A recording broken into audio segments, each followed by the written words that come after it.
football clubs. Leicester City play on Filbert Way and have had a successful last few years, but are they a big club? Subscribe now to see how they compare with other big football clubs. Leicester City's trophy haul puts them a fair way off the top sides in England. Their total league attendance since league football started also leaves them below the most popular clubs in England. If we put these figures onto a graph which takes both factors into consideration, we see Leicester in a group of clubs who have at some time been successful in English football. So have they impacted football enough to be classified as a big club? After decades in both divisions, we've won all the domestic titles. Leicester City have won the league title once, the FA Cup once, and the League Cup on 3 occasions. They are yet to win any European honours. We've got the greatest fans in the East Midlands. Leicester City started life in the second division, getting just below the top flight average attendances. When they drifted to the bottom of the league, this was reflected by very low average figures, and better finishes a few years later resulted in an increase in the club's popularity. But they were a second division side, so they would not make it to the first division average, and loss of form resulted in lower average crowds once again. Leicester's rise in form after the war saw support improving, and when they were challenging at the top of the first division in the mid-20s, they would for the first time get above the top flight average attendances until the end of that decade. They would then not slip far from the average for the next few seasons, but poor league form meant figures were lower. Relegation then resulted in a significant drop-off until the club were promoted again. The average would surge again after the war, and they were healthy in the early 50s, even though the club were a second division side. Then this period of yo-yoing between the divisions brought about very strong average crowds, around the top flight average. Strangely, figures lower significantly in the 60s, even though the club were doing well. Although the club had some decent finishes in the league in the 1970s, this decade was nowhere near as successful as the 60s in terms of support, and there was a significant drop-off at the end of the 70s, then sustained low crowds during the 80s, whether Leicester were in the first or second division. Matters became critical at the end of the 80s, but the 90s saw gradual improvement. By the mid-90s, a successful Leicester would get better crowds, but this could never meet the numbers of previous decades as the stadium was now an all-seater. So the big change came when they moved from Filbert Street to Filbert Way. Leicester were once more able to get crowds of over 30,000, and they did so in their promotion year. Numbers dropped off again when in the second division, but ever since Leicester gained unheard of success, they've been attracting crowds of around 30,000 on a fairly consistent basis, which is just under the top flight average. We've played in some great matches. Leicester have spent most of their history between the top two divisions, so no match is more representative of this than a playoff final. In perhaps the best of the lot, Swindon went 3-0 up, and Leicester pegged them back in an unbelievable recovery, but Swindon ultimately stole promotion from Leicester with a late penalty, but this was one of the absolute classics. In the 2015-16 season, Leicester City were going around the country getting results they needed to win the title. It was no different at Manchester City, as Leicester City dominated the game, and were in dreamland for that moment. Leicester's demolition of Man City was just another win on their way to great performances that brought the title home to Leicester for the first time in their history.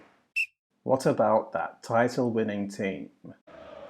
Leicester City can boast a league-winning side, which is where 8 of their best-ever players come from. This selection also includes 2 players from the double League Cup era and legendary striker Arthur Chandler, who is the club's record scorer and was part of the league title challenging side from the 20s. They can't keep us down. Leicester Fosse started out in the second division of the Football League, not long after its inception. They were one of the stronger sides for the first 5 years. Then their form started to fall, with lower league finishes in the next few years until they were at the foot of the table. But within a few years they had recovered and were pushing for promotion, which was gained in 1908. but they would only remain in the top flight for one season. And the club started to struggle again and slid down the table rapidly until they found themselves at the foot again, as the country was heading into the First World War. After the war, and as Leicester City, they started to recover with better finishes in the second division. After challenging for promotion, then slipping again, Leicester City won the second division title. They spent a season settling into the first division, then at the end of the 20s, they were one of the strongest sides in the league, with top 3 finishes back to back. But this relative success ended as they headed into the 30s, and they would soon find themselves fighting relegation in the early to mid-30s. They were finally relegated in 1935, but within 2 seasons won the second division title again. But they would again find themselves back in the second division at the end of the 30s. They would remain in the second division until the mid-50s, and were threatened with relegation to the third division on one occasion. In the 50s, they bounced between the top 2 divisions, winning the second division on 2 more occasions, and remained in the first division for a decade. The 60s would see Leicester finishing in decent positions in the league. Losing the FA Cup final to double-winning Spurs enabled them to play European football in 1962. They finished 4th place in 63, and a year later they won their first major title, the League Cup. This successful decade ended in relegation, but they would soon win the second division again and spent the 70s mostly in the top flight, but with fluctuating finishes. At the end of the 70s, they fell sharply to close to the bottom of the second division, but they did not go down and started the 80s by once again winning the second division title. The 80s were defined by more years of going up and down, so Leicester would not settle into either division until the end of the 80s, by which time they'd become a second division side, with some low and higher finishes. The mid-90s heralded a new era for Leicester City, first spending a few years as a mid-table top-flight club. They won the League Cup on 2 occasions, but the club could not stabilise in the league and fell back to the second division. Things went from bad to worse as Leicester were relegated to the third division for the first time in their history, but after winning that title the following season, they became a strong second division club. After winning the second division again, they went on to do the unbelievable. They won the Premier League. Leicester would for a few years remain one of the strongest sides in England, playing Champions League football and winning their first FA Cup. But as happens on so many occasions, they were relegated, and you guessed it, they won the second division title the following season.